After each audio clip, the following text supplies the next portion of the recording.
আসসালামু আলাইকুম প্রিয় ভিউয়ার্স, থাম্বনেলটি দেখে হয়তো বুঝতে পারছেন আজকে কি ধরনের ব্যবসা নিয়ে আলোচনা করব। যারা এক্সপার্ট রয়েছেন তারা অবশ্যই ভিডিওটি থেকে দূরে থাকবেন। মাত্র 1000 টাকায় ব্যবসা, আদৌ কি 1000 টাকায় ব্যবসা করা সম্ভব, তাও আবার ঢাকা সিটির ভিতরে? এক্স্যাক্টলি যদি আমি বলতে যাই, হ্যাঁ, আপনি 1000 টাকায় ব্যবসা করতে পারবেন। এটা জাস্ট একটা আইডিয়া দেওয়া যে কি ধরনের ব্যবসা অ্যাকচুয়ালি 1000 টাকার ভিতরেও কিন্তু করা যায়। অনেক মানুষ আছে কিন্তু করছে, যারা দেখবেন ফুটপাতে বসে বিক্রি করছে, তাদের কিন্তু ইনভেস্টমেন্টও অনেক সময় থাকে 1000 টাকা। 1000 টাকায় কীভাবে ব্যবসা করা যায় তেমন 5টি বিজনেস আইডিয়া আজকে আমি আপনাদের সাথে শেয়ার করব। তাই একটু কষ্ট করে পুরো ভিডিওটি দেখবেন। এটা জাস্ট একটা আইডিয়া। 1000 টাকায় আসলে আপনি খুব বড় ব্যবসা করতে পারবেন না। হয়তো আপনি অনেক সময় দেখবেন অনেক হকাররা রয়েছে বা অনেকে রাস্তাঘাটে অনেক কিছু বিক্রি করছে, তারা কিন্তু দেখবেন অল্প পুঁজিতে 500-1000 টাকার প্রোডাক্ট কিনেই কিন্তু ব্যবসা করছে। এরকম কিন্তু বহু মানুষ আছে। এরকম মানুষগুলোর সাথে কথা বলেই আমি কিছু ব্যবসার আইডিয়া বা তারা কি প্রোডাক্ট নিয়ে ব্যবসা করছে এই জিনিসগুলো আপনাদের সামনে তুলে ধরছি। 1 নম্বর ব্যবসার আইডিয়াটা হচ্ছে মোবাইল কভার অথবা মোবাইলের বিভিন্ন ধরনের ছোট ছোট অ্যাক্সেসরিজ। হেডফোন হতে পারে, প্রোটেক্টর হতে পারে, তারপরে গ্লাস ক্লিনার হতে পারে। এরকম আরও ছোট ছোট অনেকগুলো অ্যাক্সেসরিজ আছে যেগুলো হচ্ছে মাত্র 1000 টাকা ইনভেস্টমেন্টে আপনি কিন্তু ফুটপাতে বসে বা হাতে নিয়ে দাঁড়িয়ে থেকেও কিন্তু জনবহুল এরিয়াগুলোয় আপনি কিন্তু এটা বিক্রি করতে পারেন। 1000 টাকা দিয়ে কিন্তু আপনি চকবাজার থেকে বা হচ্ছে চাঁদনি চক থেকে অথবা আপনি গুলিস্তান থেকে কিন্তু 1000 টাকার ভিতরে 15 থেকে 20টা বিভিন্ন মোবাইলের কাভার কিন্তু পেয়ে যাবেন। এটা জাস্ট একটা আইডিয়া কিন্তু আমি দিচ্ছি। সেই কাভারগুলো নিয়ে কিন্তু আপনি প্রতিটা কাভার বিক্রি করলে 15 থেকে 20 টাকা করে প্রতি কাভারে কিন্তু প্রফিট করতে পারবেন। ঢাকা শহরের বিভিন্ন জনবহুল এরিয়া আপনি যদি গুলিস্তান থেকে কিনে গুলিস্তানের বিভিন্ন ফুটপাতে দাঁড়িয়েও যদি বা রেখেও যদি একটা টুলের উপর রেখেও বিক্রি করেন, ভালো একটা টাকা কিন্তু ইনকাম করতে পারবেন। প্রতি কাভারে কিন্তু আপনি 15, 20, 25 টাকা পর্যন্ত কিন্তু প্রফিট করে। আমি এই জিনিসটা দেখেছি বিধায় আপনাদের সাথে শেয়ার করছি। 2 নম্বর ব্যবসার আইডিয়াটা হচ্ছে এটা একটা সিজনাল ব্যবসা এবং এটা হচ্ছে লেবুর শরবত বা ঠান্ডা জাতীয় বিভিন্ন পানি কিন্তু বিক্রি করা হয় ঢাকা শহরে। তাদের ইনভেস্টমেন্টও কিন্তু মোটামুটি 1000 থেকে 1500 টাকা বা 2000 টাকার ভিতরে থাকে এবং গরমকালে কিন্তু এই প্রোডাক্টটা বা এই জিনিসগুলো কিন্তু খুব ভালো চলে।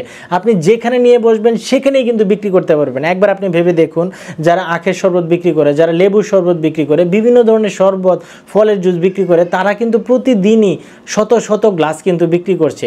মাত্র 1000 টাকা ইনভেস্টমেন্টে আপনি একটা ব্লেন্ডার মেশিন কিনুন বা আপনার যদি থাকে ভালো ছোট একটা ব্লেন্ডার মেশিন কিনুন, কিনে কিছু ফল কিনুন, কিনে আপনি কিন্তু একটা টুল বা হচ্ছে একটা টেবিলের উপর রেখেই কিন্তু ফুটপাতের পাশেই কিন্তু আপনি চাইলে খুব সহজেই ব্যবসাটা শুরু করে দিতে পারবেন।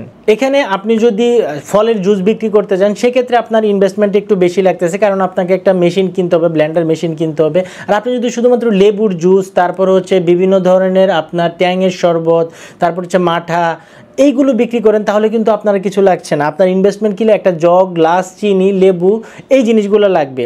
আপনি যদি প্রতি গ্লাস 10 টাকা করেও বিক্রি করেন, প্রতি গ্লাস বানাতে আপনার খরচ হবে মাত্র 2 থেকে 3 টাকা। আপনি এই জিনিসটা কিন্তু প্রতিদিনই কিন্তু বিক্রি করতে পারবেন এবং প্রতিদিন খুব ভালো একটা সেল কিন্তু আপনি এখান থেকে আনতে পারবেন। 3 নম্বর ব্যবসার আইডিয়াটা হচ্ছে পুরাতন বই বা নোটবুক বিক্রি করার ব্যবসা। ঢাকার নীলক্ষেত বাংলা বাজার থেকে আপনি 5 থেকে 10 টাকা ধরে পুরাতন বই কিনে এনে 20 থেকে 30 টাকা বা 40 টাকা করেও বিভিন্ন জায়গায় কিন্তু আপনি বিক্রি করতে পারবেন। বিশেষ করে ক্লাস 1 থেকে ক্লাস 10 এর পুরনো নোটবুকগুলো কিন্তু খুবই চাহিদা সম্পন্ন। এছাড়া আরও অনেক ধরনের বই আছে যেগুলো আপনি যদি সংগ্রহ করতে পারেন নীলক্ষেত, চাঁদনি চক বা হচ্ছে বাংলা বাজার থেকে সংগ্রহ করে আপনি কিন্তু ফেসবুকের মাধ্যমে বিভিন্ন গ্রুপে কিন্তু সেল করতে পারেন বা বিভিন্ন পেজে কিন্তু আপনি সেল করতে পারেন, অথবা আপনি নিজেও একটি পেজ খুলে কিন্তু সেল করতে পারেন। প্রতি বই থেকে যদি আপনার 10 থেকে 15 টাকা লাভও হয়, আপনি কিন্তু ভালো একটা টাকা ইনকাম করতে পারবেন। 4 নম্বর ব্যবসার আইডিয়াটা হচ্ছে ছোট ছোট প্যাকেটে অনেক সময় দেখবেন বিভিন্ন ধরনের চিপস, বিস্কুট, চানাচুর, মশলা, দারচিনি, এলাচি, বিভিন্ন ধরনের জিনিস কিন্তু বিক্রি করে। আপনি হচ্ছে চকবাজার থেকে বা হচ্ছে মৌলভীবাজার থেকে বা হচ্ছে নিউ মার্কেট থেকে যেখান থেকে কম পাওয়া যায় আপনি হচ্ছে বিভিন্ন ধরনের বিস্কুট, চানাচুর অথবা যদি সম্ভব হয় আপনি বিভিন্ন ধরনের মশলা জাতীয় জিনিসগুলো ছোট ছোট প্যাকেট করে কিন্তু আপনি ফুটপাতে বিক্রি করতে পারেন। অথবা আপনি যদি চান যে ফেসবুক পেজের মাধ্যমে বিক্রি করবেন, অনলাইনে বিক্রি করবেন, সেটাও কিন্তু পারবেন। মাত্র 1000 বা 1500 টাকার প্রোডাক্ট কিনলে আপনি কিন্তু অনেকগুলো প্যাকেট তৈরি করতে পারবেন।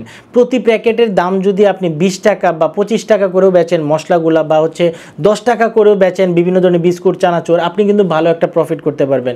প্রতি প্যাকেটেও যদি আপনার 10 টাকা করে প্রফিট থাকে, আপনি যদি দৈনিক 100 প্যাকেট বেচতে পারেন তবু কিন্তু আপনার 1000 টাকা বিক্রি হয়ে যাচ্ছে।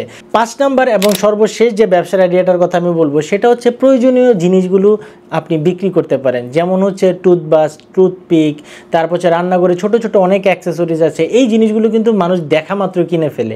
এটা নিয়ে ব্যবসা করতে আপনার কিন্তু 1000 টাকা হলে ছোট ছোট যেমন টুথপিক, কটন বার, তারপর হচ্ছে আপনার এরকম ব্রাশ, তারপর হচ্ছে ম্যাশ, এরকম আর অনেক কিছু ছোট ছোট অ্যাক্সেসরিজ আছে।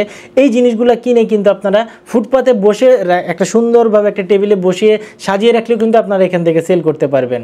আপনারা মাত্র 1000 থেকে 1500 টাকা নিয়ে চকবাজার থেকে এই জিনিসগুলো কিন্তু কিনতে পারেন, কিনে এনে এই জিনিসগুলো কিন্তু বিক্রি করতে পারেন। ঢাকার বিভিন্ন জনবহুল এলাকায় বা হচ্ছে ফুটপাতে কিন্তু আপনার এই জিনিসগুলো খুব ভালো বিক্রি হয়।